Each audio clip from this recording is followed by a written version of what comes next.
మేడారానికి ఇంకో 2 నెలలు కూడా లేదు. అప్పుడే భక్తులు పోతూనే ఉన్నారు, ముందస్తు మొక్కులు పెడతానే ఉన్నారు. జాతర నాటికి లక్షల మంది వస్తారా ఈ దర్శనానికి. తక్లీఫ్ కాకుంటుంటానికి ముందుగానే పోతుండ్రన్నట్టు. అట్లనే అయ్యప్ప మాలలు సుత మస్తు మంది వేసిరి. ఎవల తీరుబాటాన్ని బట్టి వాళ్ళు 11 రోజులు, 21 రోజులు, 41 రోజుల దీక్ష తీసుకున్నారు. అసొంటి అయ్యప్పలంతా చేరేది శబరికేనాయే.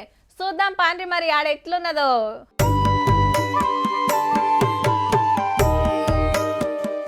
శబరిమలకు శితం పోతున్నారు సాములు. నెత్తుల మీద ఇరుముడులు పెట్టుకొని క్యూ లైన్లల్లా గుడికాడ ఎటు చూడు అయ్యప్పలే. దబ్బ దబ్బ బంగారం మెట్లెక్కిచ్చి గుడి మీదికి తీసుకొస్తున్నారు పోలీసులు. కార్తీక మాసం చాలవుడితోటే మాలలేసుకున్న సాములు 41 రోజులు దీక్షలు ఒడిపించుకొని శబరి బాట పడుతున్నారు. 15 రోజుల్లోనే 13 లక్షల మంది అయ్యప్ప దర్శనం చేసుకుంటే 92 కోట్ల ఆమ్దాన్ వచ్చిందట గుడికి. అండ్లా ప్రసాదాలు అమ్ముతేనే 47 కోట్లు. కడమయి సాములేసిన కానుకలన్నట్టు. నిరుడు 15 రోజుల్లో 62 కోట్లేస్తే ఇప్పుడు ఇంకో 30 కోట్లు ఎక్కువచ్చినాయి అన్నట్టు.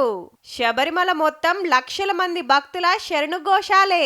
మొదటి ఆరంలా రాష్ట్రపతి ముర్ము మేడం వచ్చి మొక్కులు పెట్టింది. ఇప్పుడే ఇట్లుంటే సంక్రాంతికి మకర జ్యోతి దర్శనానికి ఇంకెందరొస్తారో. ఏడ తిప్పలు కాకుండా సవలతులు మంచిగా అరుసుకోండ్రి సార్లు.